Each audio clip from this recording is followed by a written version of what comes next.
आज Doubtnut app download करें। Doubtnut पर अपने सभी गणित, रसायन विज्ञान, भौतिक विज्ञान और जीव विज्ञान के डाउट्स का करो सफाया।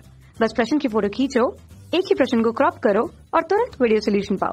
अभी डाउनलोड करें। हेलो दोस्तों, आपका प्रश्न है, एक मोल जल को एक वायुमंडलीय दाब और 100 डिग्री सेंटीग्रेड ताप पर बाष्पन करने में 41 किलोजूल प्रति मोल ऊष्मा अवशोषित होती है।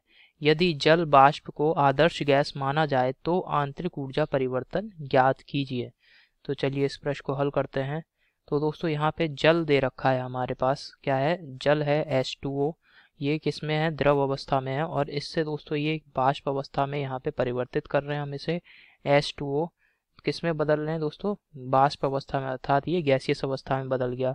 ठीक है, 100 डिग्री सेंटीग्रेड, और ये कितने दाब पर हो रहा है दोस्तों, ये प्रक्रम एक वायुमंडलीय दाब पर हो रहा है। तो कैसे हो रहा होगा, इसे भाई हम गर्म कर रहे हैं, ऊष्मा दे रहे हैं, तब तो ये परिवर्तित हो रहा है। और कितनी ऊष्मा यहाँ पे अवशोषित कर रहा है, तो चूंकि ये स्थिर दाब पर प्रक्रम हो रहा है तो जो ऊष्मा अवशोषित होगी QP से इसे व्यक्त कर रहे हैं, स्थिर दाब पर ऊष्मा है, ये क्या होगी दोस्तों, जल की एंथैल्पी में परिवर्तन डेल्टा H के बराबर होगा इसका मान, और इसका मान हो गया दोस्तों 41 किलो जूल प्रति मोल।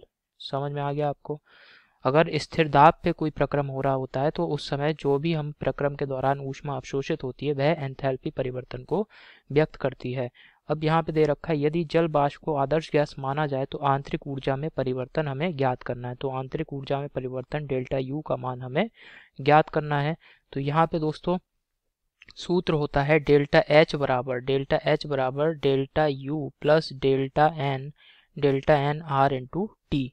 टी दोस्तों तापमान है और ये केल्विन में तापमान इस लगाया जाता है। तो तापमान T यहाँ पे 100 डिग्री सेंटीग्रेड है, केल्विन में बदलेंगे तो 100 प्लस 273 तो ये हो जाएगा दोस्तों 373 केल्विन ताप। ठीक है, तो अब यहाँ पे हमें क्या ज्ञात करना, आंतरिक ऊर्जा में परिवर्तन। तो डेल्टा U बराबर क्या लिखेंगे इसको, डेल्टा H माइनस का delta N R into T. अब डेल्टा N क्या है दोस्तों, डेल्टा N होता है गैसीय उत्पाद के मोलों की संख्या माइनस गैसीय अभिकारकों के मोलों की संख्या, यानी उत्पाद के मोलों की संख्या गैसीय अवस्था में माइनस अभिकारकों के मोलों की संख्या, और ये भी लेते हैं दोस्तों हम गैसियस अवस्था में। तो उत्पाद यहाँ पे क्या है दोस्तों, H2O, ये गैस अवस्था में परिवर्तित कर रहे हैं हम, तो इसके मोलों की संख्या कितनी है, यहाँ पे 1 मोल है। और अभिकारक क्या गैसीय अवस्था में है, नहीं है, तो ये हो गया 0। तो डेल्टा N का मान क्या आ गया, यहाँ पे 1 आ गया, डेल्टा N बराबर हो गया 1। अब यहाँ पे डेल्टा U का मान निकालने के लिए सूत्र में सभी मान लिख देंगे अब।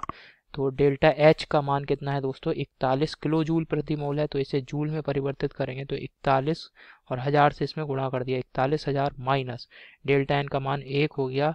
गैसनीयता में R का मान, ये दोस्तों जूल के पदों में लिखेंगे, R का मान, गैसनीयता में R का मान होता है जूल के पदों में 8.314।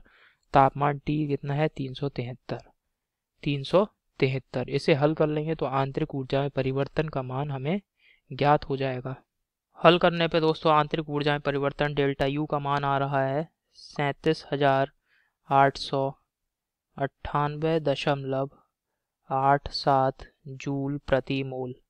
अब इसे अगर हमें किलो जूल में बदलना है तो क्या करेंगे, 1000 से इसे भाग कर देंगे, तो किलो जूल के पदों में ये आ जाएगा दोस्तों 37.89 किलो जूल प्रति मोल। यही हमारे प्रश्न का उत्तर है दोस्तों। आशा करता हूँ आपको समझ में आया होगा। धन्यवाद।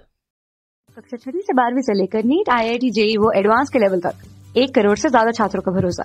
आज ही डाउनलोड करें डाउटनेट ऐप या व्हाट्सएप करें अपने सारे डाउट्स 8400 400 400 पर।